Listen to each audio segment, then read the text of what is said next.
The Vatican, the heart of the Catholic Church and one of the most powerful institutions in the world. For centuries, it has been a place of faith, mystery, and power. But what lies behind its grand architecture and revered walls?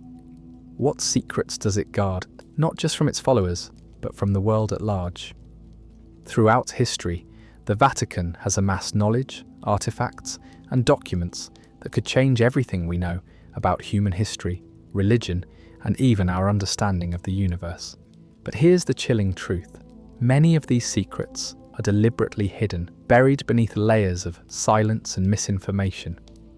Tonight, we will pull back the curtain on more of the most terrifying secrets the Vatican is hiding from us, from forbidden relics and ancient texts to connections with dark political powers and apocalyptic prophecies. We'll dive into the heart of the Vatican's mysterious role in shaping global history and explore why so much has been kept locked away from the public eye. Why are these secrets kept so closely guarded? Could the Vatican be protecting truths too powerful, too dangerous for the world to handle? Before we dive into these chilling secrets, drop a comment and let me know where you're tuning in from and what time it is right now. I'm always amazed by how far our community spans across the globe. And if you're as fascinated by the unexplained as I am, hit that like button and subscribe button to help us uncover more of these mysteries together. Now let's start with the underground world beneath the Vatican and the eerie silence surrounding it. Beneath the shimmering dome of St. Peter's Basilica, past the echoing footsteps of pilgrims and the gold-laced corridors of the Vatican Palace, lies a world the Church has never truly opened to the light. A hidden underworld of stone, dust, and silence, untouched by sunlight for centuries, where whispers of lost knowledge and forbidden truths seem to cling to the very walls.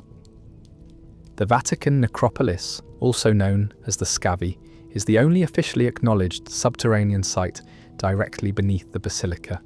It's a shadowed burial ground, containing what is believed to be the tomb of St. Peter himself.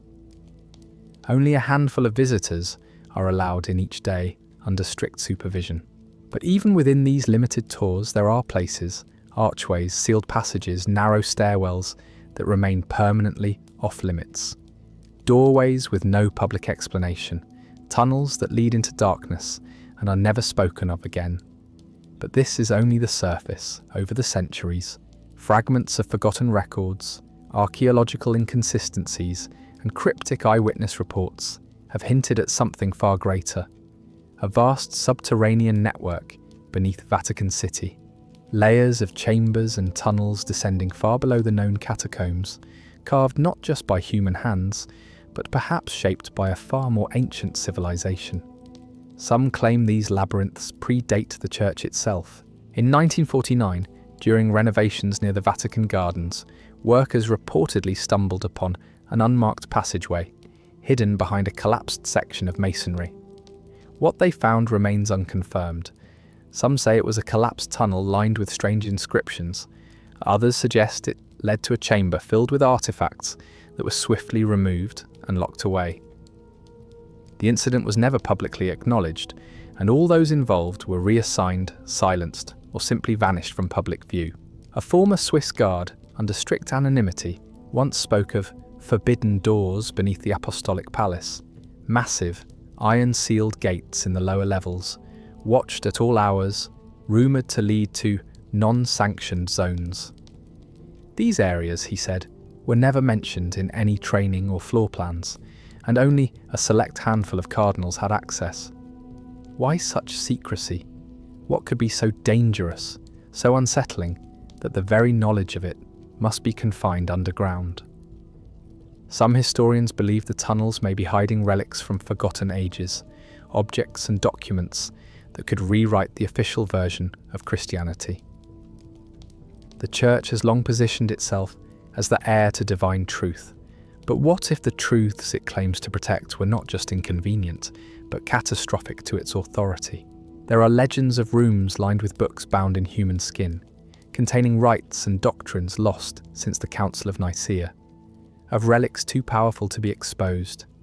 The Lance of Longinus, early Gnostic Gospels, even the bones of non-human entities, whose existence would obliterate traditional theology, but it goes deeper. Literally. Ancient Roman maps and early Renaissance sketches depict subterranean structures that no longer appear on modern surveys. One such map, held in the private collection of a deceased Italian cardinal, showed a tunnel running from beneath the Vatican all the way to Castel Sant'Angelo, Rome's fortress across the Tiber, a defensive escape route or something far older, repurposed by the Church. Esoteric researchers claim these tunnels form a sacred geometry, an architectural sigil designed to amplify spiritual power. They point to the alignment of certain underground chambers with celestial events, suggesting that the tunnels themselves may have once served as a spiritual or ritualistic grid, perhaps part of an ancient technology now forgotten or buried deliberately. One whispered theory even suggests that the Vatican sits atop a gateway, a kind of cosmic nexus, that these tunnels are not merely places of concealment, but interfaces between realms, between the physical and the divine, or the infernal. Stranger still, there have been accounts, though few dare speak them publicly, of strange sounds rising from deep beneath the Basilica at night. Low mechanical hums, chanting in forgotten tongues, and in one chilling account from a visiting journalist in 1987, a deep, rhythmic thudding, as if something massive were moving underground.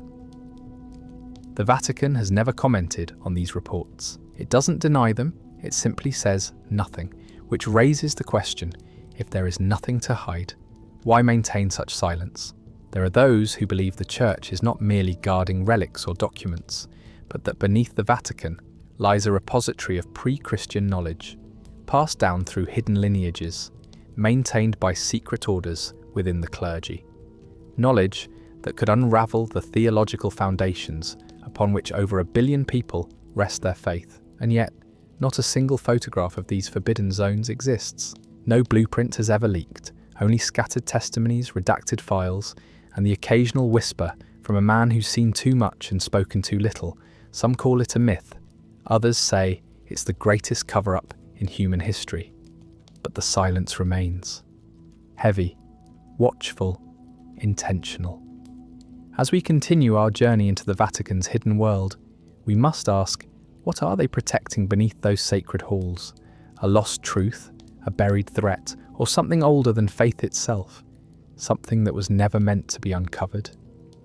But the shadows beneath the Vatican are only the beginning of a much larger web of concealment, one that stretches across continents and spans millennia. For if the Church has buried secrets beneath its own foundations, what has it hidden from the world above? Across the globe, from the wind-swept plains of Salisbury to the mist-shrouded hills of Peru, stand monuments that predate Christianity by thousands of years. Stonehenge, Göbekli Tepe, Sacsayhuaman, Baalbek. These megalithic sites, with their impossibly precise stonework and astronomical alignments, represent a level of ancient knowledge that challenges everything we've been taught about human civilization. Yet for centuries, the Catholic Church has maintained a curious relationship with these sites, not one of scholarly interest, but of systematic suppression and deliberate misdirection. In 1139, Pope Innocent II issued a papal bull that effectively banned clerics from studying heathen monuments without explicit permission from Rome. This decree, largely forgotten by mainstream historians, marks the beginning of what some researchers call the Great Erasure, a centuries-long campaign to obscure the true significance of pre-Christian sacred sites. The pattern is unmistakable. Wherever ancient megalithic structures stood, Christian churches were built directly on top of them. Not beside them, not near them, directly on top. The Cathedral of Santiago de Compostela sits atop a pre-Roman temple complex. Notre Dame de Paris was constructed over a Gallo-Roman temple to Jupiter. St. Peter's Basilica itself may rest upon a far older sacred site, its foundations deliberately obscuring whatever came before. But it's not just about building over these sites, it's about controlling the narrative around them. In 1952, Father Giuseppe Bellucci, a Jesuit archaeologist working at Göbekli Tepe in Turkey, made a discovery that would never see the light of published academia. According to leaked correspondence between Vatican departments, Bellucci uncovered carved pillars depicting what he described as technical diagrams and star charts of impossible precision. His research was immediately classified under the Vatican's Pontifical Academy of Sciences, and Bellucci himself was reassigned to a remote monastery in Tibet, where he remained until his death in 1967. Similar suppression occurred at Puma Punku in Bolivia. In 1963, Monsignor Carlos Sevilla led a Vatican-sponsored expedition to study the site's megalithic blocks, stones cut with such precision that they fit together without mortar, creating joints tighter than a human hair. Sevilla's team discovered that the blocks contained trace elements of metals that shouldn't exist in that region, and showed evidence of machine-like cutting techniques. His preliminary report, submitted to the Vatican's Commission for Sacred Archaeology, detailed measurements and metallurgical analyses that suggested technologies beyond the scope of pre-Columbian civilizations. The report was buried. Sevilla's funding was revoked. The samples his team collected were confiscated and locked away in the Vatican's secret archives. Why such extreme measures? What could ancient stone monuments possibly threaten? The answer may lie in what these sites actually represent. Modern archaeoastronomers have discovered that megalithic structures worldwide are aligned with stunning precision to celestial events.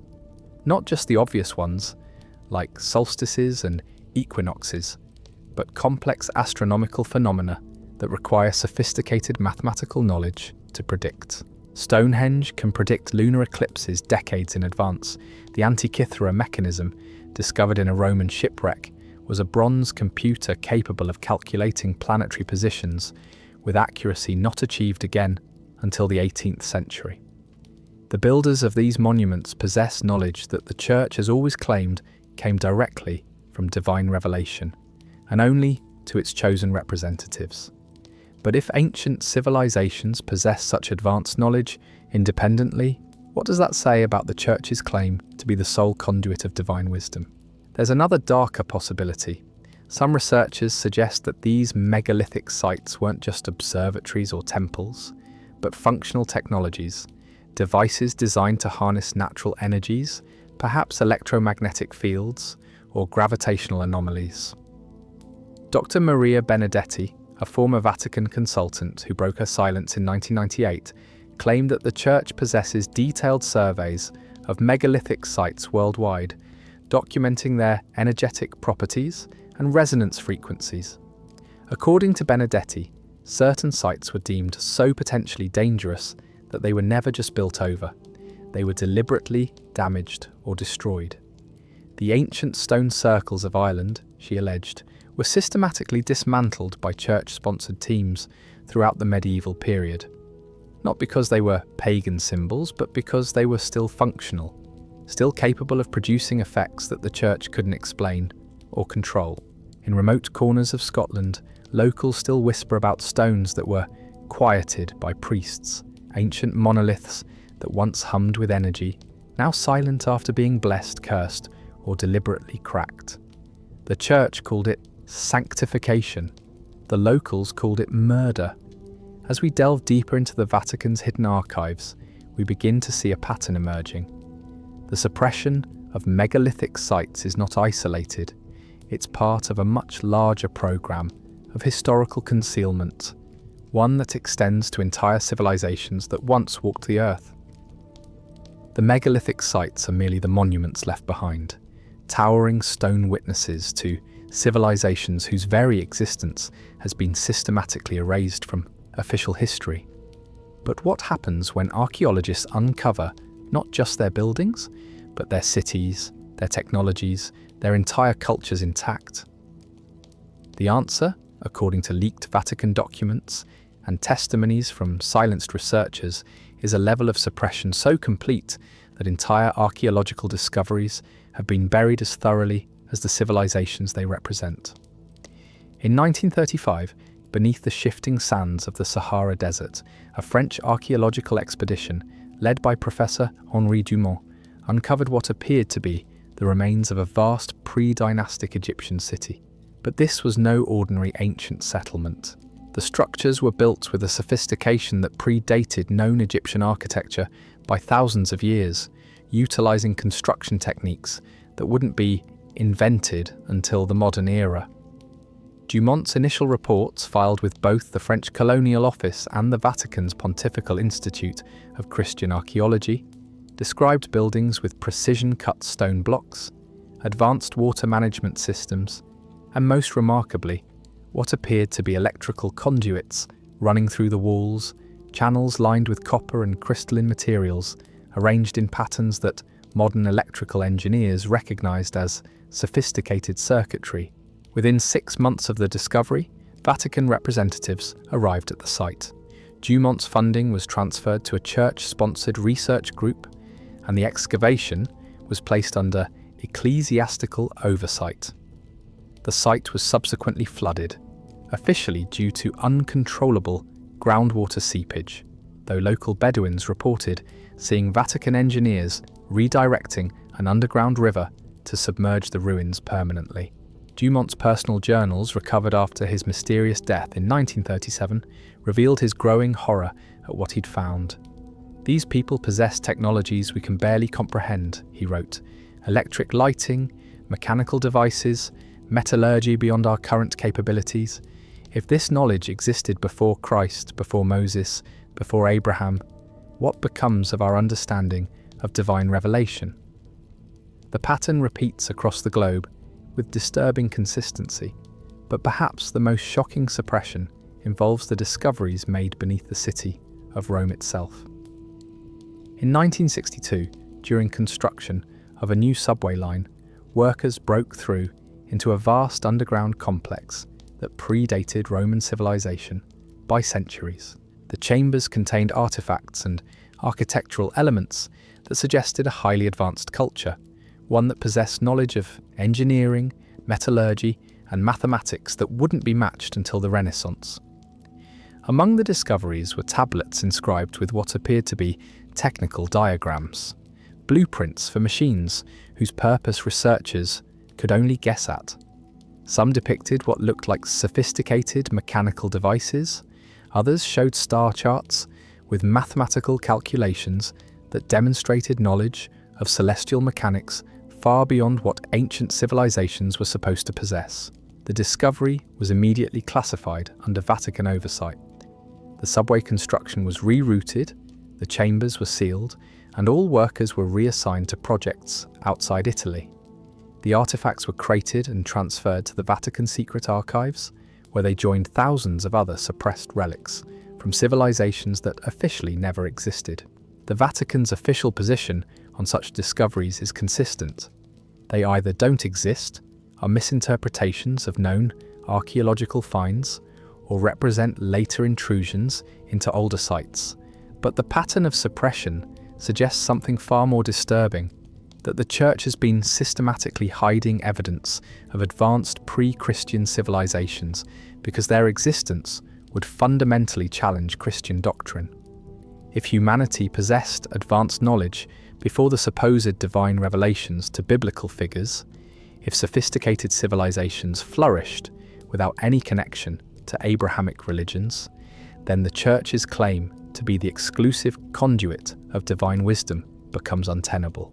Ancient texts recovered from suppressed sites describe practices and beliefs that bear startling similarities to Christian doctrines, but predate Christianity by thousands of years.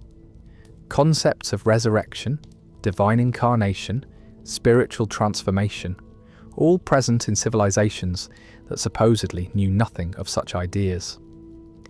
If these concepts were known to ancient humanity independent of Christian revelation, then what is the true source of spiritual knowledge? And why has the Church been so desperate to hide this fact? But buried texts and civilizations are not the only knowledge the Church has suppressed. Some of the most dangerous secrets involve not what was written by ancient humans, but what was written by beings who may not have been human at all. Of all the texts the Church has fought to suppress, none has caused more alarm in Vatican circles than the Book of Enoch, a work so dangerous to Orthodox Christian doctrine that its very existence was denied for over 1,000 years. Yet this ancient text, once revered as scripture, contains revelations that could shatter the foundations of organised religion. The Book of Enoch wasn't lost by accident. It was deliberately buried, hidden away in the deepest vaults of the Vatican secret archives after Church Fathers realised the catastrophic implications of its contents. For within its pages lies a version of human history so radically different from official Christian teaching that its public release would represent nothing less than theological warfare. Originally part of the biblical canon, the Book of Enoch was included in early Christian and Jewish libraries, alongside what we now consider standard scripture. Church Fathers like Clement of Alexandria and Tertullian quoted from it extensively. The Book of Jude in the New Testament directly references Enoch's prophecies. Yet by the 4th century, something had changed. The book began disappearing from official biblical collections, relegated to the category of apocryphal, hidden knowledge, not suitable for general consumption.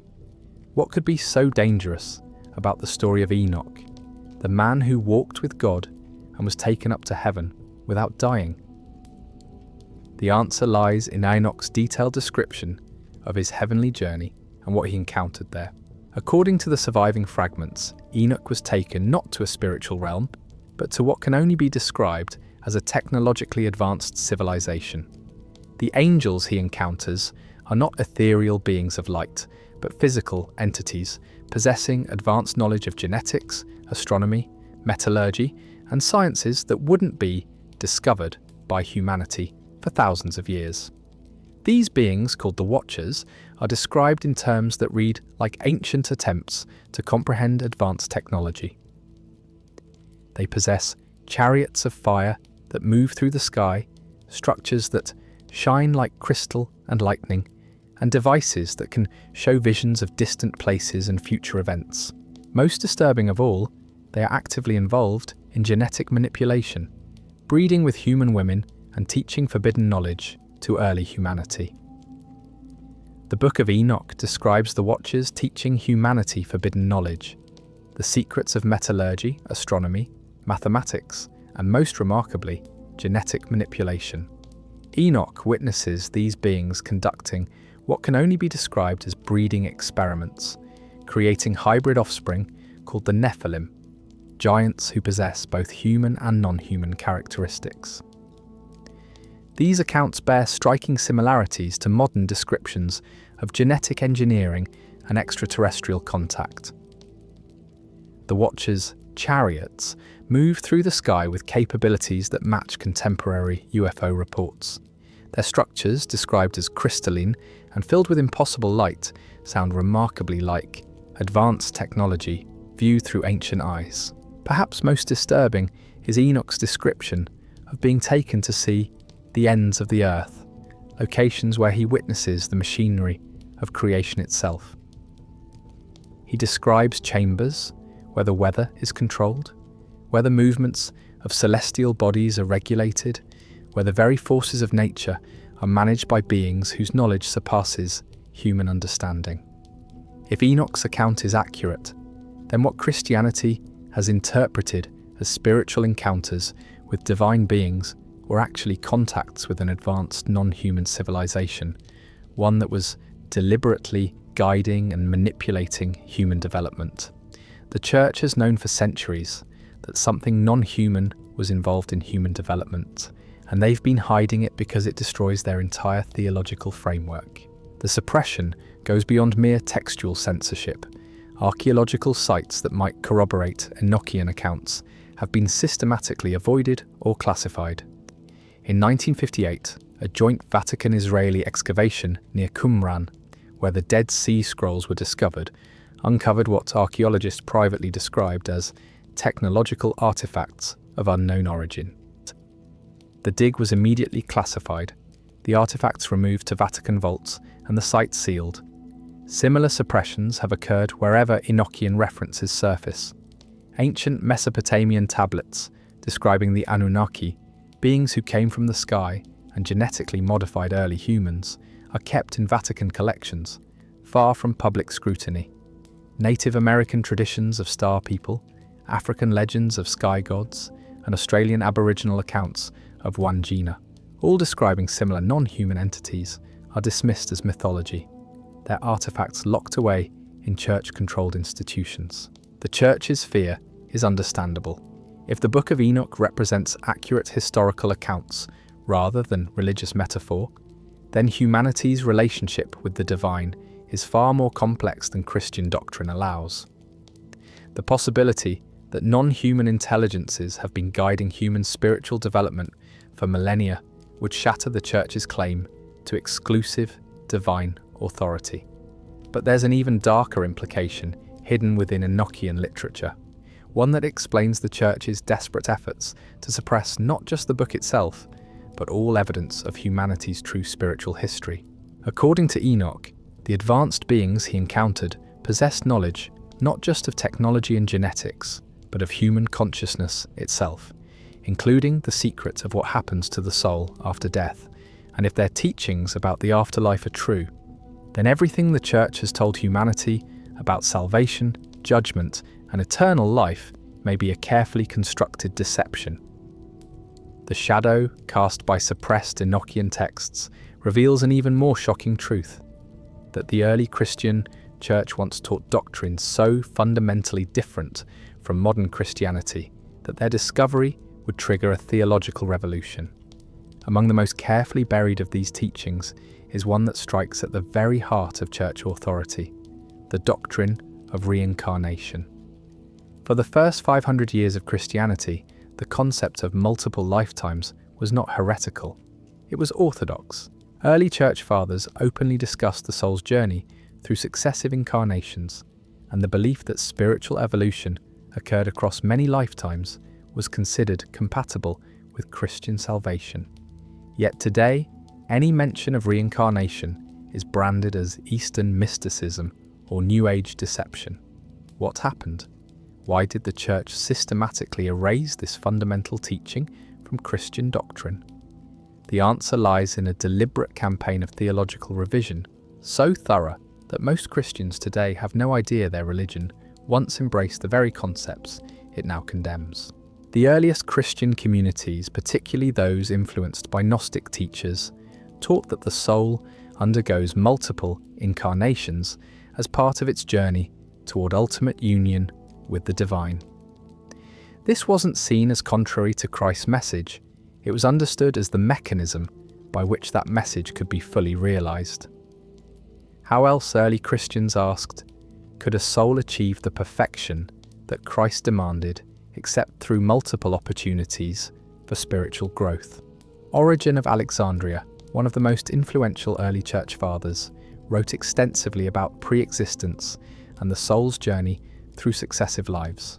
In his work, De Principiis, he argued that souls exist before birth and continue after death, moving through various states of existence until they achieve unity with God. This wasn't considered heretical speculation. It was mainstream Christian theology in the 3rd century. But Origen's teachings contained a dangerous implication. If souls had multiple chances for salvation, then the Church's role as the exclusive gateway to heaven became questionable. Why would anyone need priestly intercession, sacraments, or church authority if they could achieve salvation through their own spiritual evolution across lifetimes? The first systematic suppression began under Emperor Constantine, whose conversion to Christianity was as much political as spiritual. Constantine needed Christianity to serve as a unifying force for his empire, which required a centralized, hierarchical church structure. The concept of individual souls working out their salvation across multiple lifetimes was incompatible with the authoritarian religious system he envisioned. In 325 CE, at the Council of Nicaea, the first steps were taken to standardize Christian doctrine. Texts that supported reincarnation were quietly removed from consideration for the biblical canon. Gnostic gospels that described Jesus teaching about previous lives and spiritual evolution were branded as heretical. The process was subtle at first, a gradual shift in emphasis rather than outright prohibition. The decisive blow came in 553 CE at the Second Council of Constantinople. Under the influence of Emperor Justinian, the council officially condemned Origen's teachings, including his beliefs about pre-existence and the soul's journey through multiple lives. But this wasn't just theological housekeeping, it was a calculated power grab that would define Christianity for the next 500 years. But the suppression went deeper than official doctrine. Texts that supported reincarnational teachings were systematically destroyed or hidden. The Gospel of Thomas, which contained sayings of Jesus that clearly reference previous lives, was banned from the biblical canon. The Pistis Sophia, a Gnostic text describing Jesus' detailed teachings about reincarnation and karma, was branded as heretical forgery, despite evidence of its authenticity. Most shocking of all, passages within accepted biblical texts that referenced reincarnation were either removed or deliberately mistranslated. In the original Greek manuscripts, Jesus' disciples clearly ask him whether a man born blind was paying for sins from a previous life, a question that only makes sense within a reincarnational framework.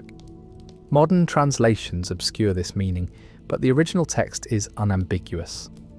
Similarly, Jesus' statement that John the Baptist was Elijah returned was understood by early Christians as confirmation of reincarnation. This wasn't metaphor or spiritual symbolism, it was a direct teaching about souls returning in new bodies. Yet centuries of theological interpretation have twisted this clear statement into something else entirely. If reincarnation was originally part of Christian teaching, then millions of believers have been denied access to fundamental spiritual knowledge for over a millennium. The Church has not just suppressed a theological opinion, it has hidden a core teaching that could transform how Christians understand their spiritual journey. Perhaps most troubling is what this suppression reveals about the Church's relationship with truth itself. If the Vatican has been willing to erase fundamental Christian teachings for political advantage, what other essential knowledge has been hidden from believers? The answer may lie in the pagan traditions that Christianity officially replaced, but secretly absorbed and concealed. The erasure of reincarnation teachings was merely one facet of a much broader campaign, the systematic absorption and concealment of ancient pagan wisdom that predated Christianity by millennia. But rather than destroying this knowledge entirely, the Church made a more calculated decision to hide it within its own structures while publicly condemning it as demonic deception. For beneath the Vatican's sanctified halls lies the greatest collection of suppressed pagan knowledge in human history. Mystery school teachings, shamanic practices, and esoteric rites that the Church has secretly studied while forbidding their practice to the faithful. The early Christian expansion wasn't just about converting pagans, it was about capturing their knowledge. As Roman legions conquered territories, Church missionaries followed, not only to spread Christian doctrine, but to collect and catalogue the spiritual practices of conquered peoples. What they discovered was a vast network of interconnected wisdom traditions that shared common elements across cultures, traditions that often contradicted official Christian teaching while demonstrating remarkable spiritual effectiveness. The mystery schools of ancient Greece preserved initiation rites that guided participants through direct experiences of divine consciousness.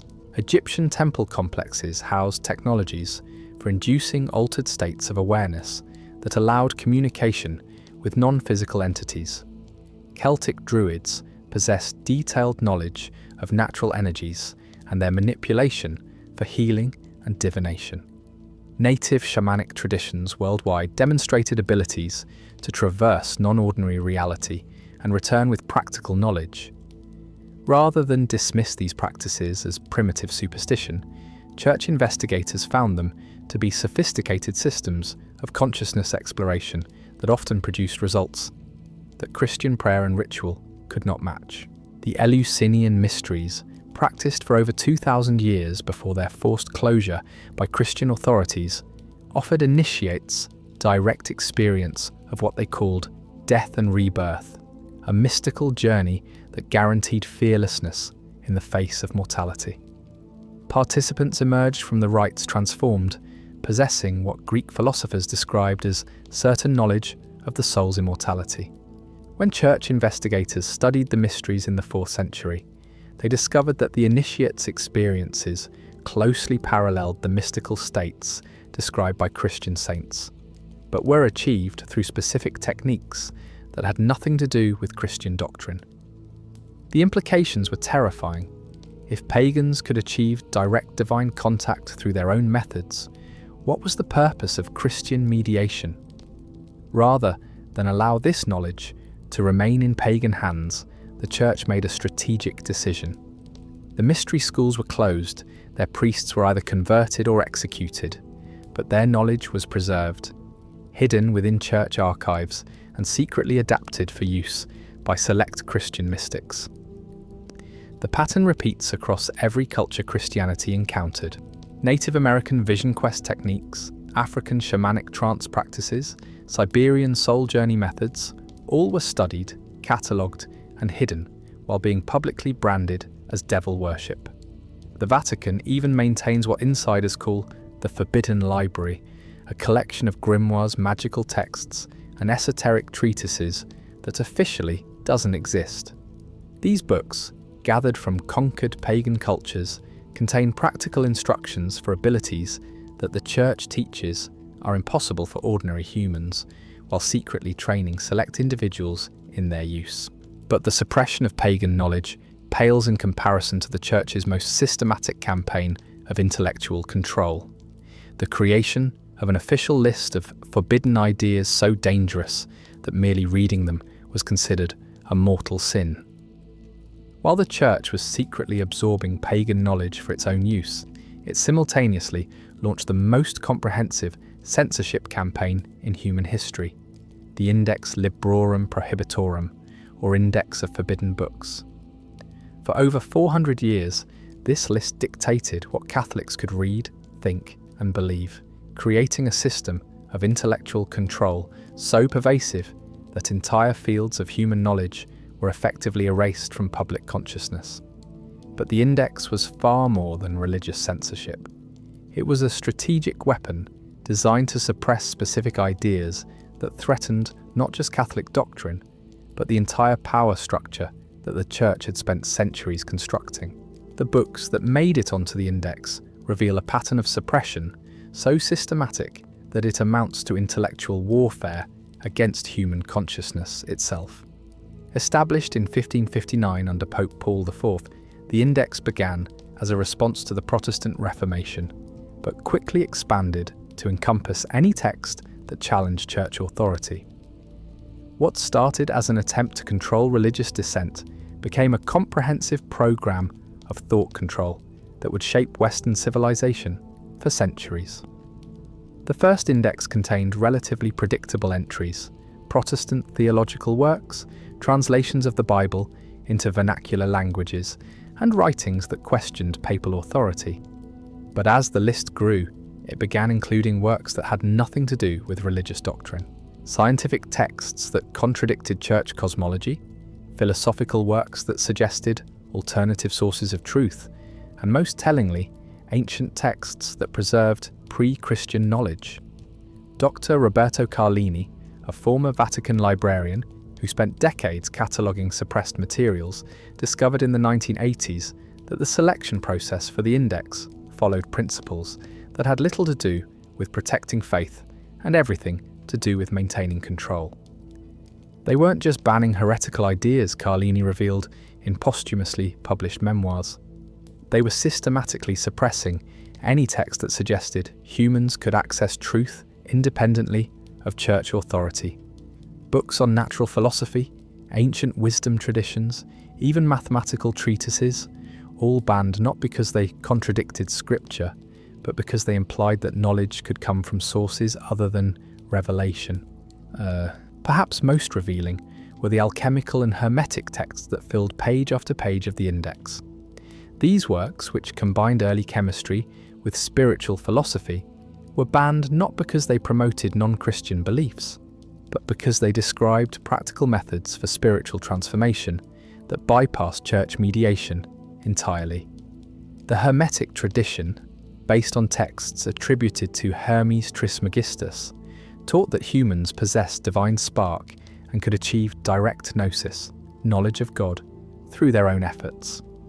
This concept was so threatening to church doctrine that virtually every Hermetic text was placed on the index, despite many of them being purely philosophical rather than religious in nature. Even more disturbing was the systematic suppression of historical texts that documented alternative versions of Christian origins. The index included numerous early Christian writings that presented different accounts of Jesus' life and teachings, Gospels that were excluded from the biblical canon but preserved in various libraries throughout Europe. Cardinal Alessandro Farnese, who served on the Index Commission in the 16th century, left private notes that were discovered in the Vatican archives in 1965. These documents reveal the true criteria used for banning books.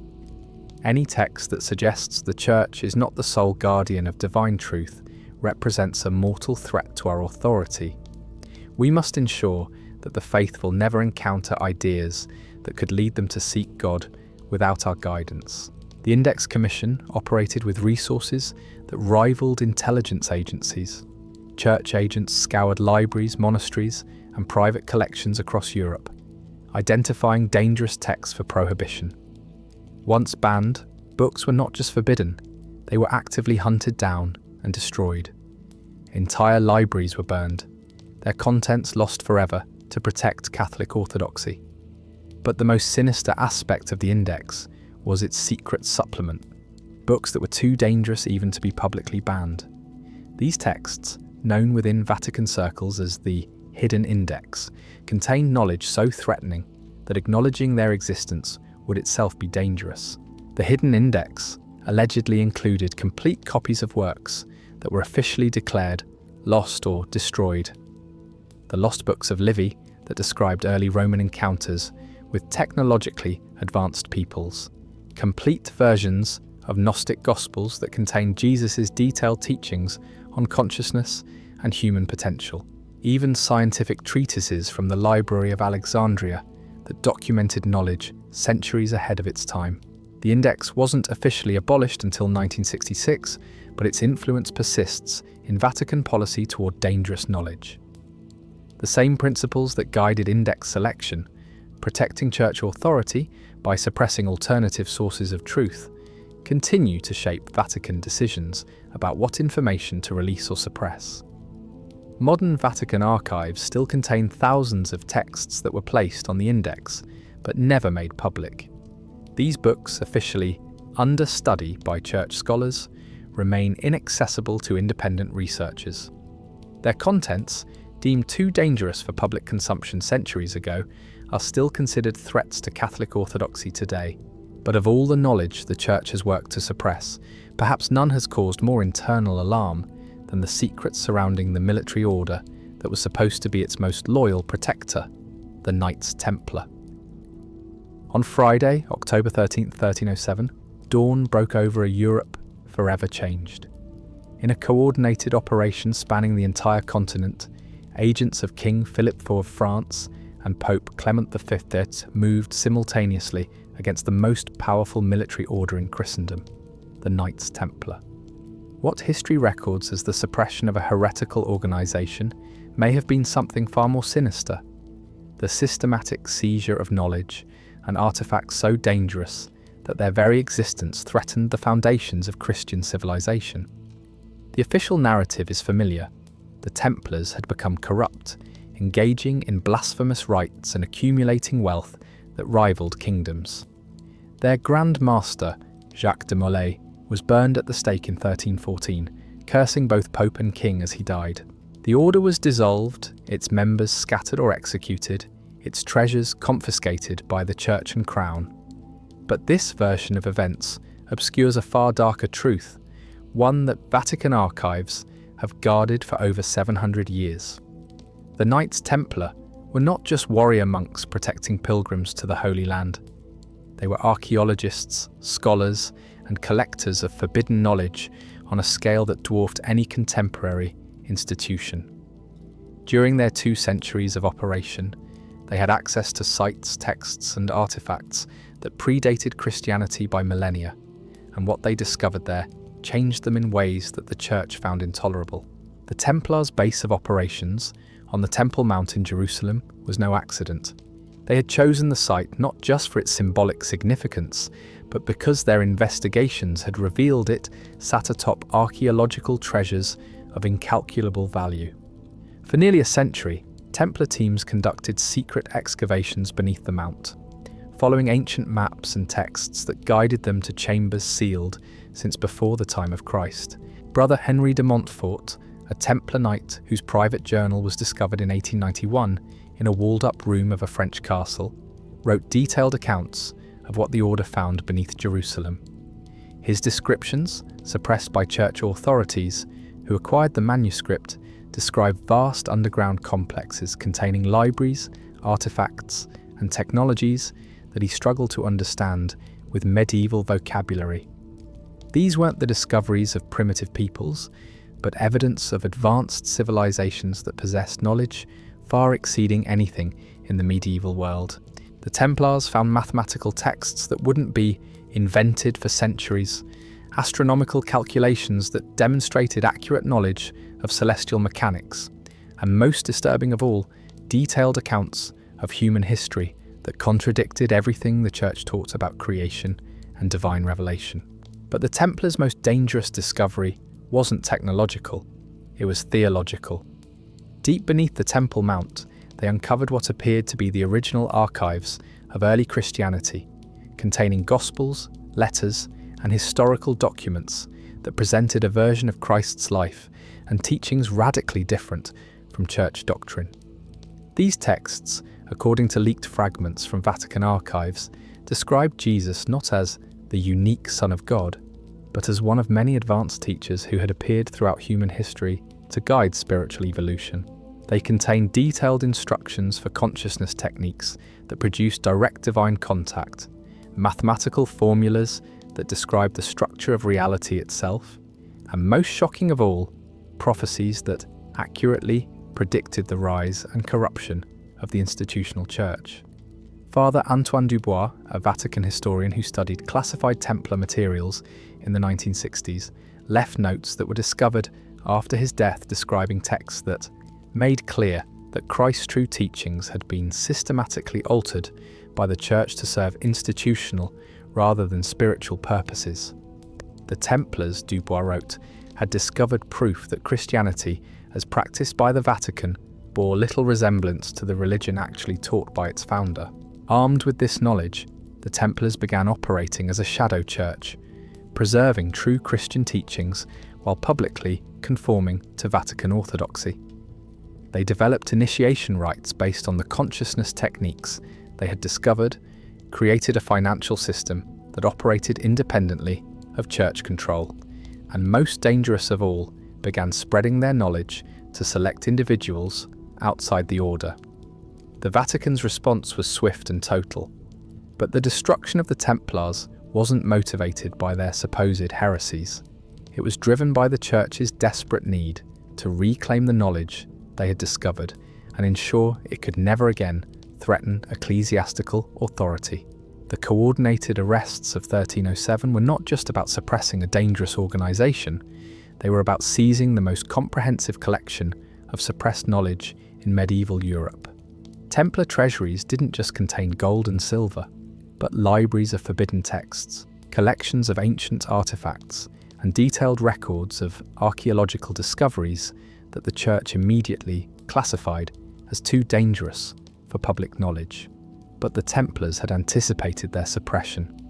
In the months before the arrests, key members and materials disappeared, vanishing into networks that had been prepared years in advance. Ships left Templar ports, carrying unknown cargoes to undisclosed destinations. Treasure convoys departed for locations that remain secret to this day. The Church's greatest fear was realized. The knowledge they had worked centuries to suppress was now beyond their control, preserved by Templar survivors who had scattered across Europe and beyond. What happened to these treasures remains one of history's greatest mysteries, but Vatican records suggest they were not destroyed, they were absorbed. The Church that had spent centuries suppressing dangerous knowledge suddenly found itself in possession of the largest collection of such materials ever assembled. Modern Vatican archives still contain thousands of documents related to the ongoing search for missing Templar materials. The Church has never stopped hunting for the knowledge that escaped their grasp in 1307, sending agents to investigate any hint of surviving Templar influence. But perhaps the most disturbing aspect of the Templar suppression is what it reveals about the Church's relationship with truth itself. The order that was destroyed for possessing forbidden knowledge had discovered something that the Vatican has spent centuries denying, that the foundations of Christian doctrine may rest on carefully constructed deceptions. And among those deceptions, none is more explosive than the Church's most closely guarded secret, the true nature of Christ's lineage and what that means for the legitimacy of Christian authority. Of all the secrets buried within Vatican walls, none has been more fiercely protected than the truth about Christ's bloodline, a truth so explosive that its revelation would not merely challenge Church doctrine, but would obliterate the very foundation upon which papal authority rests. For hidden within the deepest vaults of the secret archives lies evidence that Jesus of Nazareth was not the celibate, otherworldly figure of Christian mythology, but a man who lived, loved, and left behind descendants whose existence the Church has spent 2 millennia attempting to erase. The suppression began in the earliest days of the Church as competing Christian factions struggled to define the nature of Christ himself. The version that eventually triumphed, promoted by Paul of Tarsus and codified by later Church Fathers, presented Jesus as divine, unmarried, and focused solely on spiritual rather than earthly concerns. But this image required the systematic suppression of alternative accounts that portrayed a very different Christ. The Gnostic Gospels, discovered at Nag Hammadi in 1945, contain numerous references to Jesus' close relationship with Mary Magdalene, described not as a reformed prostitute, but as his beloved companion and spiritual equal.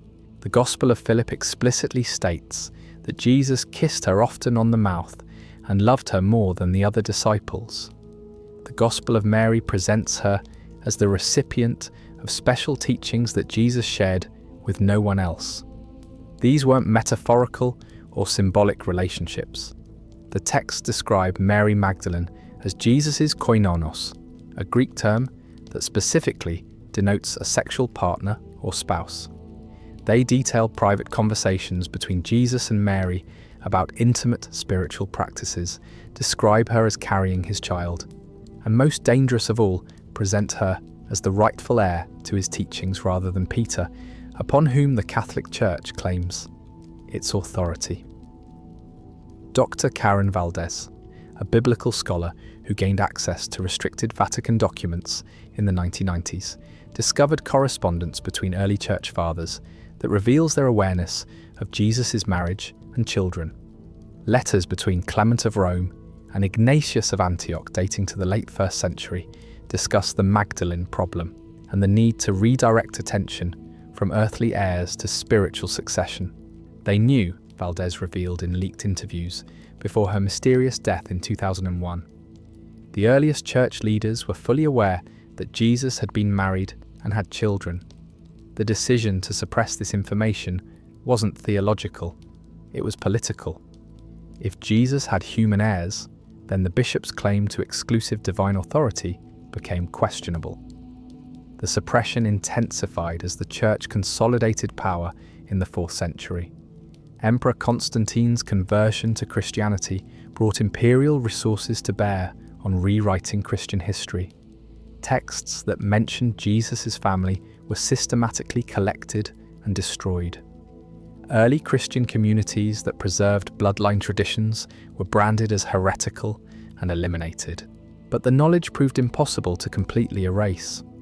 Throughout the medieval period, certain families in southern France claimed direct descent from Jesus and Mary Magdalene. These claims weren't based on legend or wishful thinking. They were supported by genealogical records, ancient documents, and artifacts that traced their lineage back to 1st century Palestine. The Merovingian dynasty, which ruled much of Europe from the 5th to 8th centuries, maintained that their royal bloodline descended from the union of Jesus and Mary Magdalene.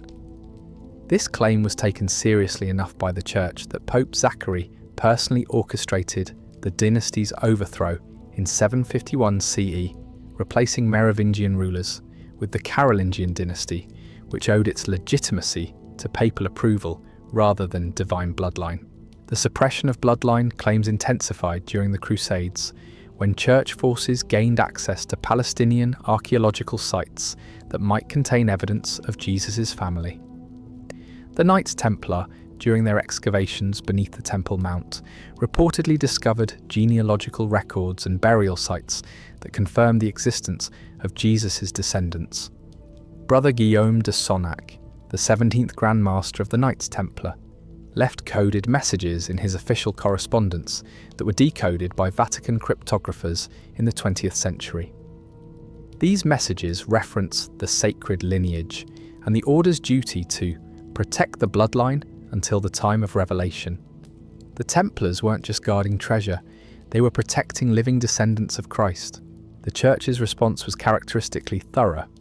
The destruction of the Templars in 1307 was followed by systematic persecution of any family or organisation that claimed connection to Jesus' bloodline. The Cathars of southern France, who maintained traditions of Jesus' marriage and children, were exterminated in the Albigensian Crusade. Other bloodline claimants were hunted down by Inquisition forces, their genealogical records destroyed, their family lines eliminated, but the bloodline survived, protected by secret societies and hidden networks that the Church could never completely penetrate. The Priory of Sion, despite later hoaxes and fictional elaborations, may have originated as a genuine organisation dedicated to preserving bloodline knowledge and protecting Christ's descendants. Abbé Béranger Saunière, the mysterious priest of Rennes-le-Château who became wealthy through unknown means in the late 19th century, appears to have discovered documentary evidence of the bloodline's survival. Vatican agents investigated Saunière for decades, ultimately placing him under house arrest and confiscating materials from his church. What they found was never revealed, but Saunière's sudden wealth suggests he had discovered information valuable enough to command payment from powerful sources, possibly the Vatican itself, paying for silence rather than revelation. More recently, genetic research has added a scientific dimension to bloodline claims. Dr. David Ehrman, a geneticist who studied DNA samples from claimed descendants before his research was shut down by court orders, discovered genetic markers that appeared to trace back to Middle Eastern populations from the 1st century CE. His preliminary findings, suppressed by legal action from undisclosed parties, suggested that several European families possessed genetic heritage consistent with Palestinian ancestry from exactly the period when Jesus lived. The implications of a surviving bloodline extend far beyond historical curiosity. If Jesus had human descendants, then the Church's claim to represent his unique divine authority becomes questionable. If his teachings were passed down through family lines rather than apostolic succession, then the Vatican's monopoly on Christian truth collapses. Perhaps most threatening of all, if Jesus' bloodline survived, then his descendants might possess knowledge about his true teachings that the Church has spent centuries suppressing. They might know what he actually said about the nature of divinity, human potential, and spiritual development, knowledge that could render institutional Christianity obsolete. The Church's desperate efforts to suppress bloodline evidence have continued into the modern era. Families claiming descent from Jesus report harassment, threats, and in some cases, mysterious deaths. Archaeological sites that might contain bloodline evidence are placed off limits or classified. Genetic research into ancient populations is restricted or defunded when it approaches dangerous territories. But the most chilling aspect of the bloodline suppression may be its connection to other Vatican secrets. If Jesus had descendants, and if those descendants preserved his original teachings, then they might also possess knowledge about subjects the Church has worked to suppress: the true location of Eden, the real meaning of biblical prophecies, and the authentic map of humanity's spiritual destiny. While the Church has fought to suppress evidence of Christ's earthly lineage, it has simultaneously concealed what may be even more dangerous knowledge: the true locations of biblical sites that could rewrite human understanding of our species' origins. Hidden within Vatican archives lie maps, archaeological surveys, and satellite imagery that pinpoint the actual location of the Garden of Eden, a discovery so profound that its revelation would trigger a fundamental shift in how humanity understands its place in the cosmos. The biblical account of Eden has long been dismissed by mainstream science as allegory or mythology, but classified Vatican documents suggest otherwise. The Church has known for centuries exactly where Eden was located, and has worked systematically to ensure that this knowledge never reaches public consciousness.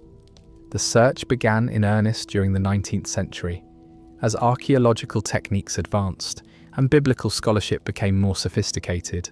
Vatican expeditions, operating under cover of missionary work or scholarly research, systematically explored every region mentioned in biblical accounts of Eden's location. What they discovered was not the metaphorical paradise of religious imagination, but physical evidence of an advanced civilization that predated known human history by thousands of years. In 1888, Cardinal Alessandro Volpini led a secret expedition to the headwaters of the Tigris and Euphrates rivers in what is now southeastern Turkey. Using biblical descriptions and ancient maps preserved in Vatican archives, the team located what appeared to be the remnants of a vast agricultural complex in the Armenian highlands. Terraced gardens, irrigation systems, and architectural foundations that demonstrated engineering capabilities far beyond what Bronze Age civilizations should have possessed. Volpini's report, classified immediately upon his return, described discovering cultivated varieties of plants that do not exist in nature, and genetic modifications that surpass modern agricultural science. Most shocking of all, the site contained what he called breeding laboratories, sophisticated facilities where different species had been systematically crossbred to create new varieties of plants and animals. The implications were staggering. If Eden was not a natural paradise but an agricultural research facility, then the biblical account of human creation took on an entirely different meaning. The trees of the garden, the tree of life and the tree of knowledge of good and evil, appeared to be not literal trees, but advanced biotechnology, genetic modification systems capable of altering human consciousness and physiology. Dr. Raphael Merigi, a Vatican archaeologist who participated in expeditions to the site throughout the early 20th century, left private journals that were discovered after his death in 1954. These documents, immediately classified by church authorities, describe findings that challenge every assumption about human origins. "We found laboratories," Merigi wrote, "not primitive workshops, but sophisticated facilities with equipment we could barely comprehend. Genetic modification chambers, consciousness alteration devices, and most disturbing of all, detailed records of experiments conducted on early human subjects. Eden wasn't paradise, it was a research facility." The research facility interpretation of Eden explains numerous biblical mysteries that have puzzled theologians for centuries. Why were Adam and Eve warned not to eat from certain trees? Because those trees represented genetic modification systems that would alter their fundamental nature. Why did they live for hundreds of years after leaving Eden? Because their physiology had been enhanced beyond normal human limitations. Why were they expelled? Because they had accessed knowledge and capabilities that their creators hadn't intended them to possess. But the Vatican's discoveries at the Eden site revealed something even more disturbing: evidence that the facility had been operated by non-human intelligences. Marigi's journals describe architectural elements designed for beings significantly taller than humans, and control systems that require mental rather than physical manipulation.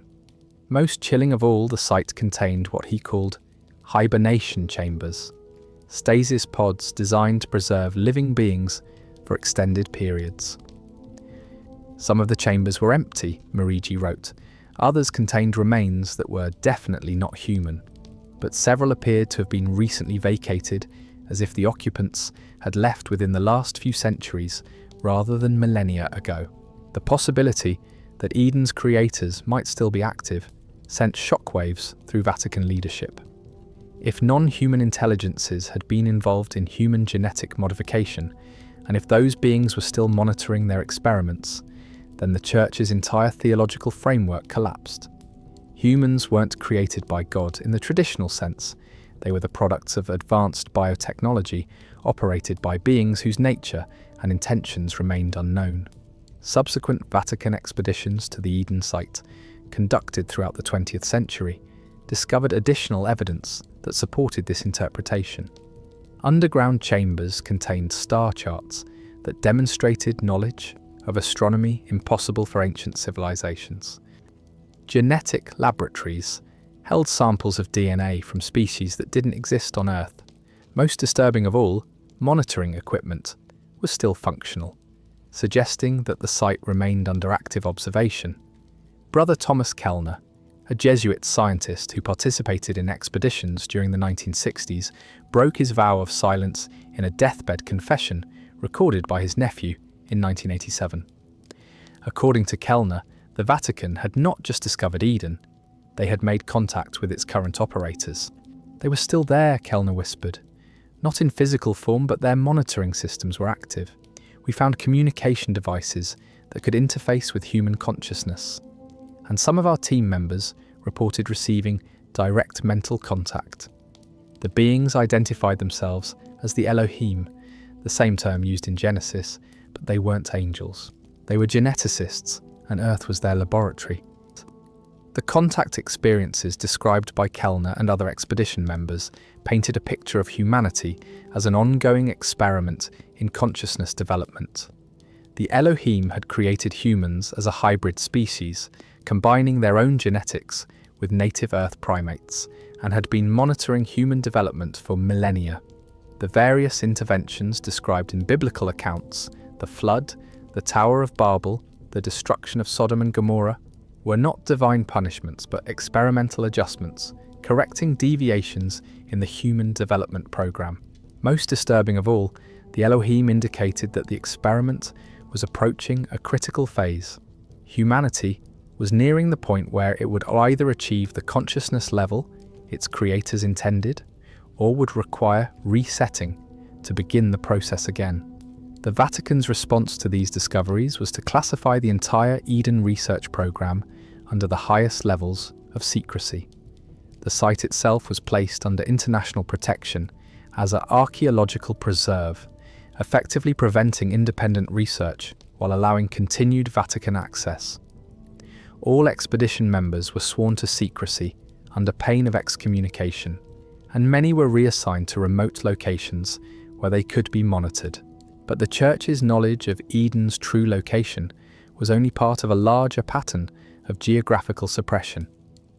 Vatican archives contain detailed maps of numerous biblical sites whose actual locations contradict official historical accounts.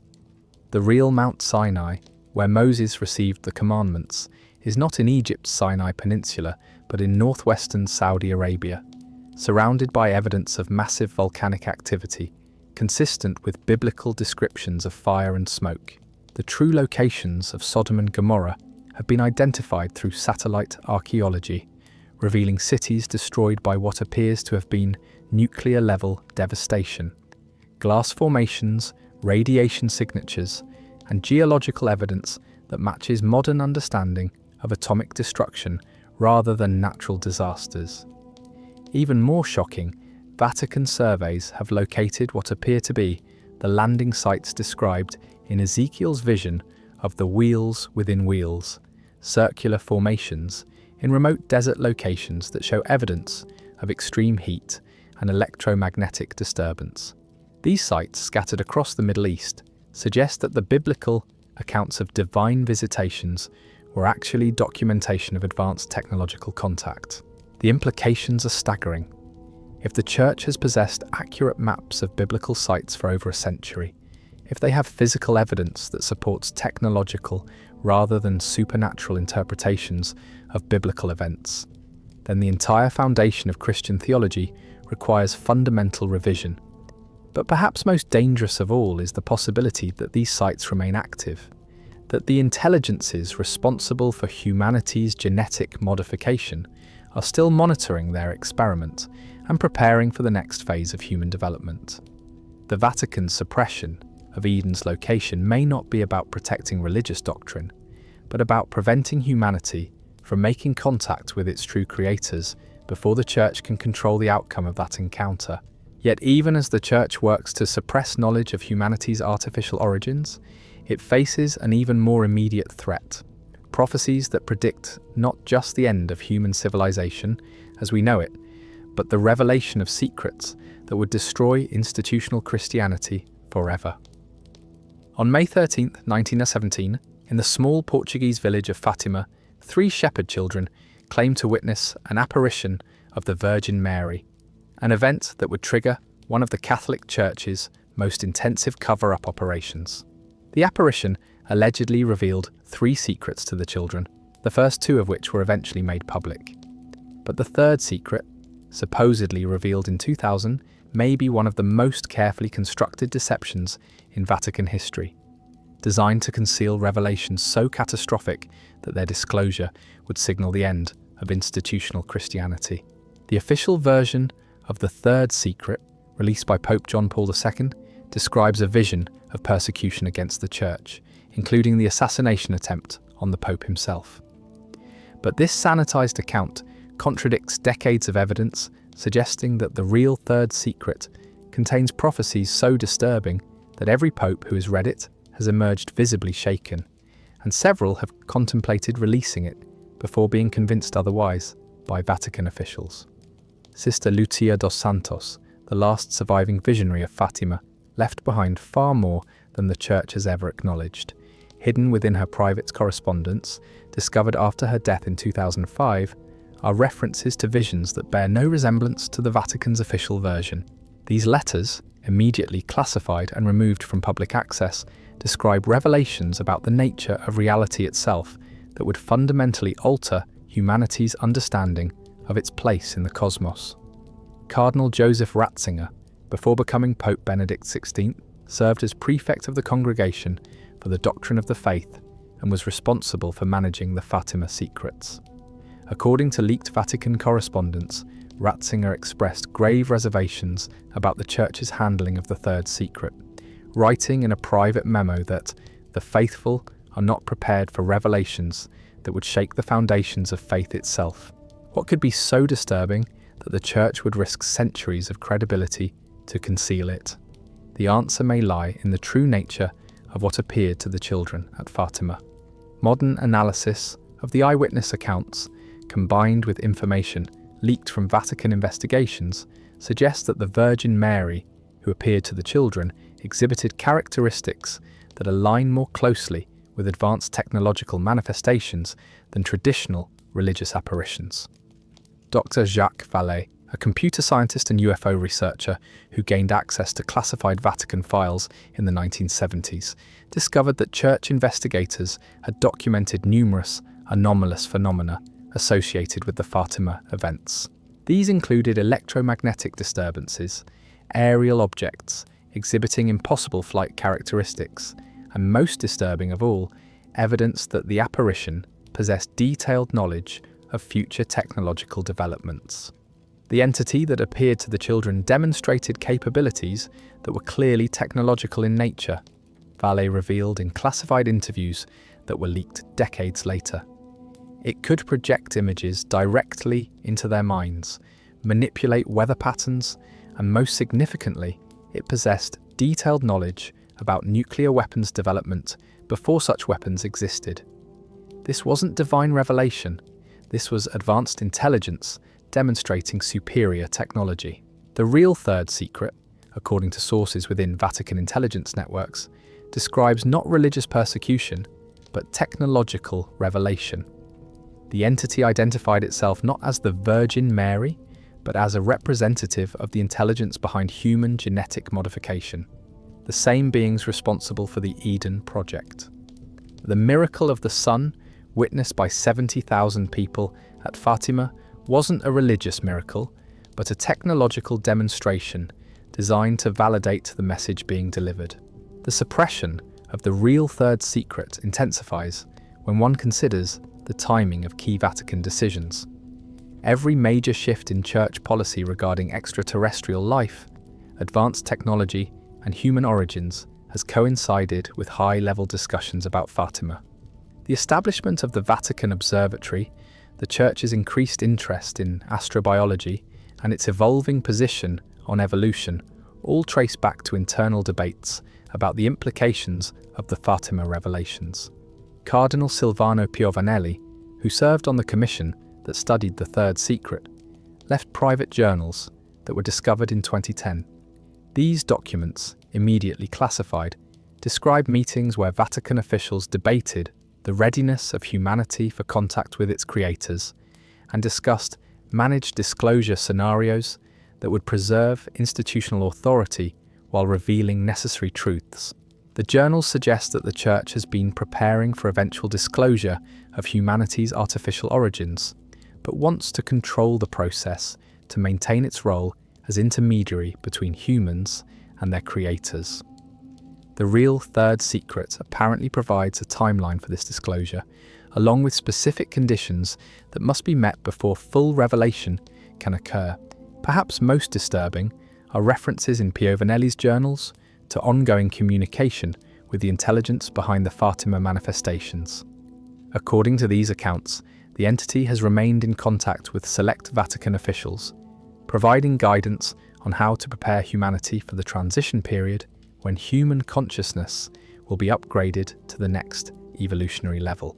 This ongoing contact may explain the Vatican's seemingly contradictory positions on various issues. The Church's simultaneous promotion of scientific research and suppression of dangerous discoveries, its preparation for extraterrestrial contact while maintaining traditional theology, its emphasis on spiritual development while hiding advanced consciousness techniques, all make sense if Vatican leadership is following guidance from non-human intelligences while trying to maintain institutional control. Sister Lucia's final writings, seized immediately upon her death, allegedly describe multiple possible futures for humanity depending on how successfully spiritual development proceeds. In the most positive scenario, humans achieve the consciousness level their creators intended and are welcomed into a larger galactic community. In the most negative scenario, human civilization is terminated and the experiment begins again with a new species. The Vatican's desperate suppression of the real third secret may be motivated not just by theological concerns, but by the knowledge that humanity's survival depends on achieving specific developmental milestones that institutional Christianity may actually be preventing rather than promoting. As the Church struggles to balance revelation with control, it faces the growing realization that the prophecies and warnings hidden within its vaults may be approaching fulfillment, guided by intelligence far beyond human understanding. In the shadowed halls of the Vatican secret archives lies a document so eerily accurate in its predictions that its very existence has caused consecutive popes to question whether they are truly leading the Church or merely fulfilling a predetermined script written by forces beyond their comprehension. The prophecy of the popes, attributed to St. Malachy of Armagh, has predicted with chilling precision the characteristics and fates of every pope for over 800 years. But its final prophecy speaks of a last pope who will oversee not the triumph of Christianity, but its complete transformation.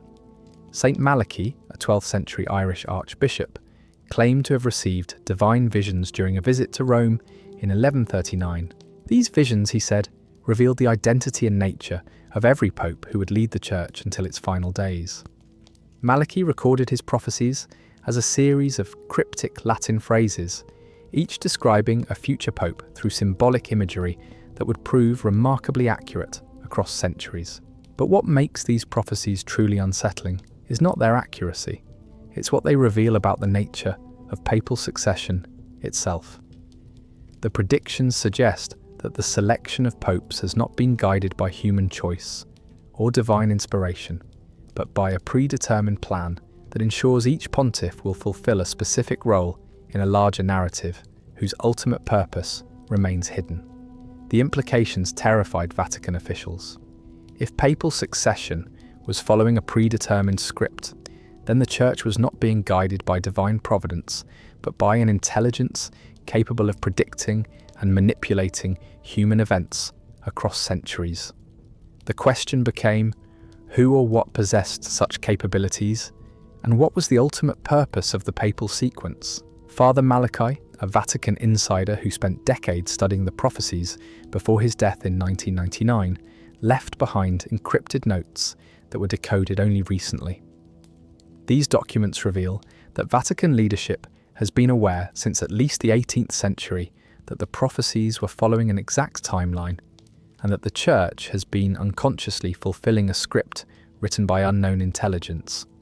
Each pope believes he is making independent decisions, Malachy wrote, but their choices consistently align with predetermined patterns. The selection processes, the major decisions, even the timing of deaths, all follow the prophetic schedule with mathematical precision. We are not leading the Church, we are being led. The same intelligence that appears to be behind the Fatima revelations, the Eden contact experiences, and the guidance of human genetic modification may also be responsible for the papal prophecies. The Church may not have been divinely guided for the past 800 years. It may have been following a script designed to prepare humanity for the next phase of consciousness evolution. The final lines of Malachy's prophecy remain the most cryptic and troubling. In the final persecution of the Holy Roman Church, there will sit Peter the Roman, who will pasture his sheep in many tribulations, and when these things are finished, the city of 7 hills will be destroyed, and the dreadful judge will judge his people. Vatican scholars have debated whether the dreadful judge refers to divine judgment, human judgment of the Church's deceptions, or something else entirely. The most classified interpretations suggest that it refers to the intelligence behind human genetic modification, rendering its final assessment of whether humanity has achieved the consciousness level necessary for the next phase of development. If humanity passes this assessment, the prophecies suggest a golden age of expanded consciousness and technological advancement. If humanity fails, the prophecies become strangely silent about what comes next. A silence that may be the most terrifying prophecy of all. But the papal prophecies are only one strand in a larger web of suppressed revelations that the Church has worked to control. The Vatican's management of mystical experiences, apparitions, and prophetic visions reveals a systematic program of information control that extends far beyond individual prophecies. The Malachy prophecies represent just one facet of the Vatican's systematic control over prophetic revelation, a control that extends to every claimed apparition, mystical vision, and end times prophecy that has emerged within Catholic territories for the past 5 centuries. What appears to be religious validation of divine encounters is actually the most sophisticated information management system ever devised, designed to suppress dangerous revelations while promoting only those visions that serve Church interests. The pattern is consistent and chilling. Whenever individuals claim direct contact with divine entities, Vatican investigators immediately descend upon the scene. Witnesses are isolated, questioned extensively, and subjected to psychological evaluation. Physical evidence is confiscated. The visionaries themselves often disappear into Church custody, emerging months or years later with dramatically altered testimonies, if they emerge at all. The Church's official position is that it must carefully validate genuine religious experiences while protecting the faithful from delusion or deception. But classified Vatican documents reveal a different purpose: the systematic identification and suppression of contact experiences that contradict Church doctrine or reveal information that threatens institutional authority. The process begins with the Congregation for the Doctrine of the Faith, which maintains networks of informants throughout Catholic communities worldwide. These agents report any unusual religious experiences, mystical phenomena, or prophetic claims immediately to Vatican authorities. Within hours, specialized teams are deployed to investigate, assess, and if necessary, contain the situation. The suppression is most obvious in cases where visionaries receive information that contradicts Church doctrine or reveals suppressed knowledge. The children of Garabandal in Spain, who claimed contact with the Virgin Mary in the 1960s, initially reported visions that included detailed descriptions of human genetic modification, references to multiple inhabited worlds, and prophecies about the revelation of suppressed Church knowledge. After Vatican intervention, their testimonies were revised to conform to Orthodox Catholic teaching. Father Gabriele Amorth, the Vatican's chief exorcist until his death in 2016, left behind private journals that reveal the true scope of Church intervention in mystical experiences. According to Amorth, the Vatican maintains detailed files on over 10,000 individuals worldwide who have reported genuine contact with non-human intelligences. Most of these contacts were managed through a combination of psychological conditioning, pharmaceutical intervention, and in extreme cases, permanent isolation. The entities making contact are not demons, Amorth wrote in encrypted entries. They are the same intelligences that created humanity, and they are preparing for more direct involvement in human development. The Church's role is to manage this contact process to prevent social chaos while maintaining our position as intermediaries. The Vatican's control over Marian apparitions specifically serves this revelation management system. The Virgin Mary, as presented in approved apparitions, serves as an idealized interface between human consciousness and advanced intelligence, a familiar religious figure who can deliver sophisticated information while maintaining Church interpretive authority. But the Church's most direct preparation for the revelation period involves an aspect of its operations that has remained almost entirely hidden from public view: a global network of specialists trained to deal with the supernatural forces that may emerge as suppressed knowledge is revealed. As the Vatican prepares for an era of unprecedented revelation, one of its most secretive departments has quietly expanded into a global operation that extends far beyond traditional religious boundaries. The Church's Exorcist network, officially designed to combat demonic possession, actually represents humanity's primary defense against entities and forces that may emerge as suppressed knowledge is revealed to public consciousness. The modern Exorcist network bears little resemblance to the Hollywood stereotypes of isolated priests battling demons with holy water and crosses. It is a sophisticated intelligence operation that combines cutting-edge technology with ancient knowledge, connecting over 6,000 specialists across 6 continents in a coordinated system for monitoring and containing supernatural phenomena that threaten human stability. Father Vincent Lampert, one of the Church's most experienced exorcists, inadvertently revealed the network's true scope during a 2019 conference when he mentioned that exorcists today deal with manifestations that would have been incomprehensible to previous generations. What he didn't elaborate on was that many of these manifestations involve entities and phenomena that appear to be technological rather than spiritual in nature. The transformation began in the 1970s under the direction of Cardinal Joseph Ratzinger, who recognized that traditional exorcism methods were inadequate for dealing with the increasingly complex phenomena that church investigators were encountering. Cases were emerging worldwide that involved not just claimed possession, but technological manifestations, genetic anomalies, and consciousness alterations that suggested interaction with advanced non-human intelligence. Dr. Richard Gallagher, a psychiatrist who has worked extensively with Vatican exorcists, discovered during his research that modern possession cases often involve capabilities that seem to transcend normal human limitations. Possessed individuals demonstrate knowledge of languages they've never studied, display accurate information about distant events, and most disturbing, exhibit technological understanding that surpasses current human knowledge. We're not dealing with ancient demons, Gallagher revealed in classified interviews with Vatican investigators. We're dealing with intelligences that possess advanced scientific knowledge and appear to be using human consciousness as an interface for technological operations. Traditional religious approaches are often ineffective because we're essentially trying to perform religious rituals on advanced technology. The Vatican's response was to quietly revolutionize exorcism, training, and operations.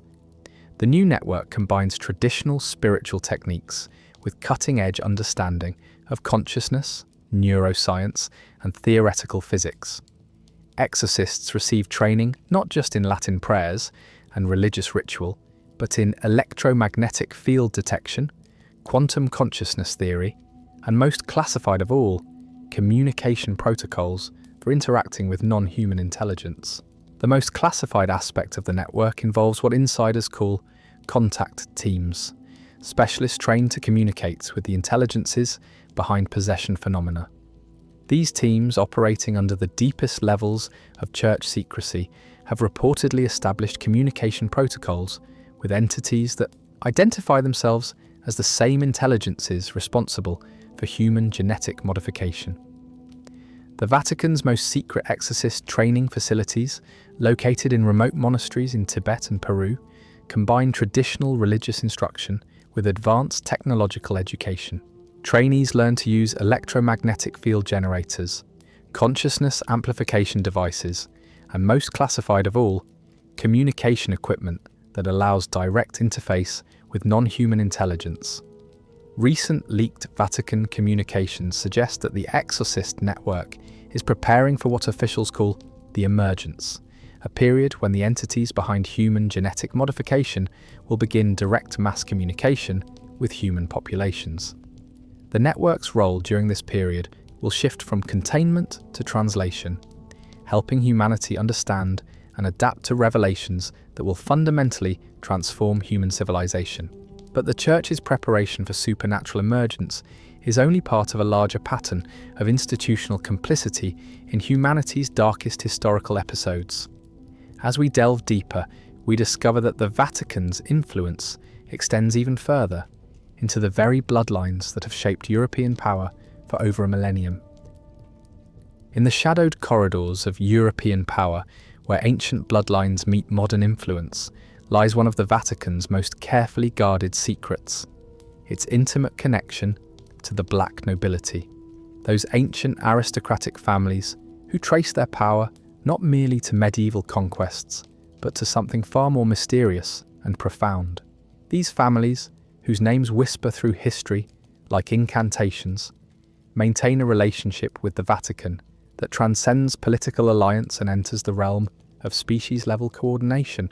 The term black nobility originated in 1870, when these families refused to recognize the newly unified Kingdom of Italy, literally closing their doors in mourning for the Papal States. But Vatican archives reveal that this public mourning masked a much deeper reality. These families had been working in coordination with Vatican intelligence services for centuries, not as mere political allies, but as guardians of humanity's carefully managed evolutionary trajectory. Prince Filippo Massimo Lancelotti, whose family claims descent from the Roman general Quintus Fabius Maximus, maintained private correspondence with Pope Pius IX that was discovered in sealed Vatican archives in 1968. In these letters, written in a cipher that took church cryptographers 2 years to decode, Massimo Lancelotti detailed his family's role in what he called the the great work of species guidance. Our bloodlines carry more than noble heritage, Massimo Lancelotti wrote to the Pope. We are the living repositories of genetic modifications implemented by our creators, modifications that allow us to serve as intermediaries between human consciousness and the intelligences that guide our species' development. The Church understands this sacred responsibility. The letter reveals that certain black nobility families were bred specifically to carry genetic markers that enhance their ability to communicate with non-human intelligences. These families, including the Colonna, Orsini, Aldobrandini, and Borghese dynasties, were not merely political allies of the Vatican, but served as a genetic bridge between humanity and its creators. The Aldobrandini family, which produced Pope Clement VIII, maintained more explicit connections to non-human intelligences. Family archives, briefly accessible during estate settlements in 1993, contained detailed technical manuals for operating what were described as consciousness interface devices, crystalline artifacts that allegedly allowed direct mental communication with entities the family identified as humanity's creators.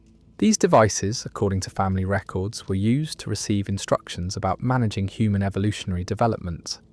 The Orsini family, whose members served as Vatican treasurers for centuries, maintained financial records that reveal the true scope of resources devoted to consciousness control operations. Hidden accounting systems, discovered during investigations into Vatican finances in 1995, showed massive expenditures on projects described as developmental containment initiatives and consciousness modification research. These financial records reveal that black nobility families provided funding for research into human consciousness, manipulation, genetic modification technology, and population control systems that far exceeded any publicly acknowledged church activities. The funding supported secret facilities, research programs, and intelligence operations designed to maintain human development within predetermined parameters. The marriage patterns of black nobility families over the past 5 centuries show clear evidence of genetic management programs. Genealogical analysis reveals systematic intermarriage designed to preserve specific genetic markers while preventing the dilution of consciousness interface capabilities.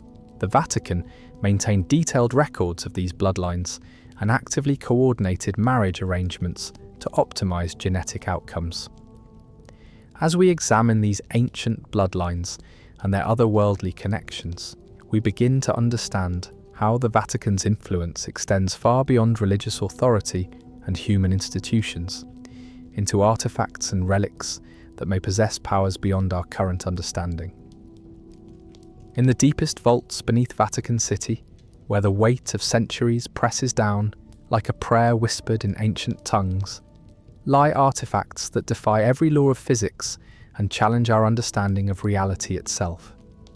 These are not merely historical curiosities or religious symbols.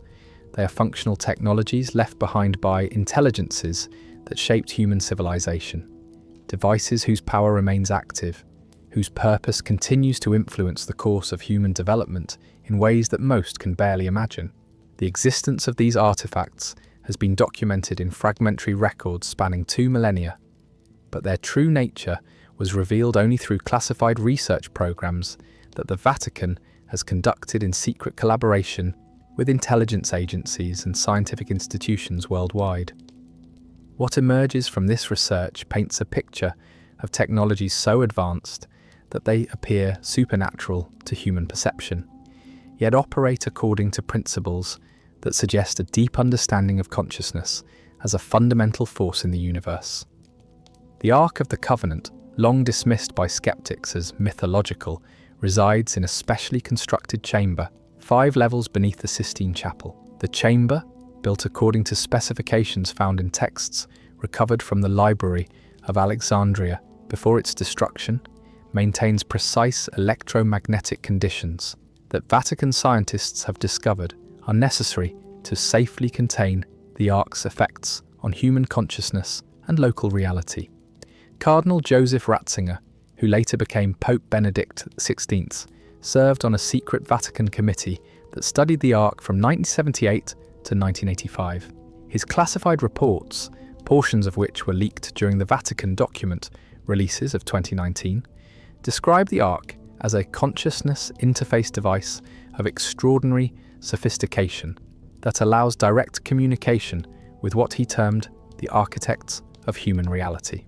According to Ratzinger's reports, the Ark generates fields that can alter human consciousness states, modify local gravitational effects, and influence what he described as probability matrices that determine the outcome of events.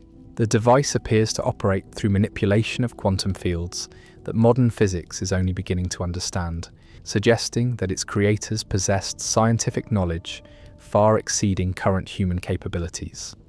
The Holy Grail, whose existence has been debated for centuries, is not a single cup but a collection of crystalline artifacts discovered in chambers beneath Jerusalem during the Crusades. These artifacts, according to Vatican research documents, function as consciousness amplification devices that can enhance human psychic capabilities to levels that approach those of the beings who created them. Father Malachy Martin, who served as an advisor to 3 popes and maintained security clearance for Vatican intelligence operations, left detailed notes about his experiences studying the Grail artifacts. His notes, discovered after his death in 1999, describe sessions in which the artifacts were used to establish direct mental communication with non-human intelligences that Martin identified as humanity's creators. The experience transcends any known form of human consciousness, Martin wrote. One becomes aware of vast intelligences that perceive time and space in ways completely foreign to human understanding. These beings express deep concern about human consciousness development exceeding predetermined parameters, and they provide specific guidance about maintaining species control. Martin's notes reveal that the Grail artifacts are used regularly by Vatican officials to receive instructions about managing human development. The communications received through these sessions inform Vatican policy on everything, from scientific research funding to educational curriculum development, ensuring that human advancement follows pathways approved by these non-human intelligences.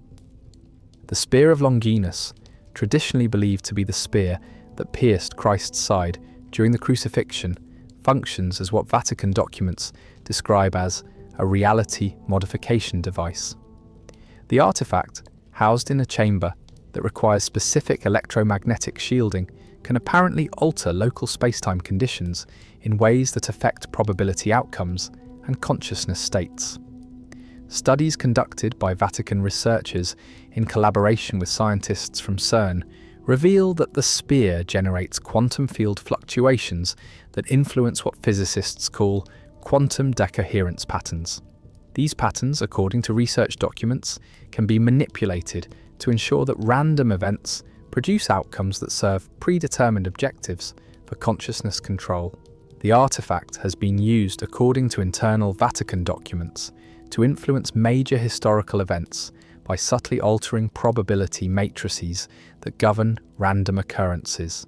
Elections, natural disasters, technological discoveries, and social movements have all been influenced through careful application of the spear's reality modification capabilities. The Crown of Thorns, housed in a specially constructed chamber beneath Notre Dame Cathedral in Paris but controlled by Vatican authorities, functions as what internal documents describe as a consciousness suppression device. The artifact generates fields that can influence human brain activity in ways that reduce psychic capabilities and spiritual awareness. Vatican researchers have discovered that the crown generates specific electromagnetic frequencies that interfere with brain regions associated with psychic phenomena, spiritual experiences, and independent consciousness development. The device has been used, according to internal documents, to suppress consciousness capabilities in populations near major Catholic centres worldwide. Perhaps most remarkable among the Vatican's hidden artifacts is a collection of crystalline devices recovered from sites in Peru, Tibet, and Egypt during Vatican-sponsored archaeological expeditions conducted in secret over the past 2 centuries. These devices, which Vatican documents refer to as creator interface systems, apparently allowed direct communication with the non-human intelligences that designed human consciousness. The devices reveal that human consciousness is far more malleable than generally understood, and that specific technologies exist for modifying awareness, spiritual capabilities, and even genetic expression through manipulation of quantum consciousness fields.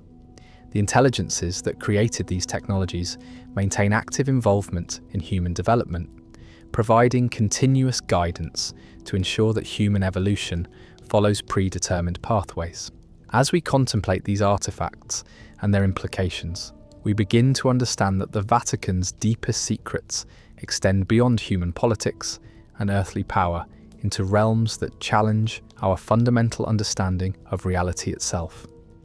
As the shadows lengthen across the ancient stones of Vatican City and the last whispers of prayer fade into the gathering darkness, we find ourselves standing at the threshold of mysteries that stretch far beyond the boundaries of human understanding. Throughout this journey into the Vatican's deepest secrets, we have uncovered layer upon layer of hidden truth, each revelation more startling than the last, each discovery raising questions that pierce to the very heart of human existence. In the quiet moments before sleep, when the mind settles into that liminal space between waking and dreaming, we might wonder, what would humanity become if these limitations were removed? What capabilities might we discover within ourselves if the consciousness suppression systems were deactivated? What truths about reality might we uncover if the ancient knowledge hidden in Vatican vaults were revealed? The Vatican's greatest secret may ultimately be not what they are hiding from us, but what they are hiding about us, the true nature of human consciousness, and the extraordinary capabilities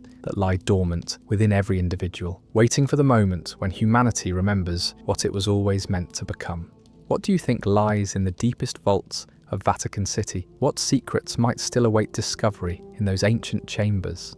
Share your thoughts in the comments below and let us know what mysteries you believe the Vatican continues to guard. If this journey into hidden truths has intrigued you, remember to like this video and subscribe for more explorations into the unsolved mysteries that shape our world. Sweet dreams, fellow guardians of human wisdom.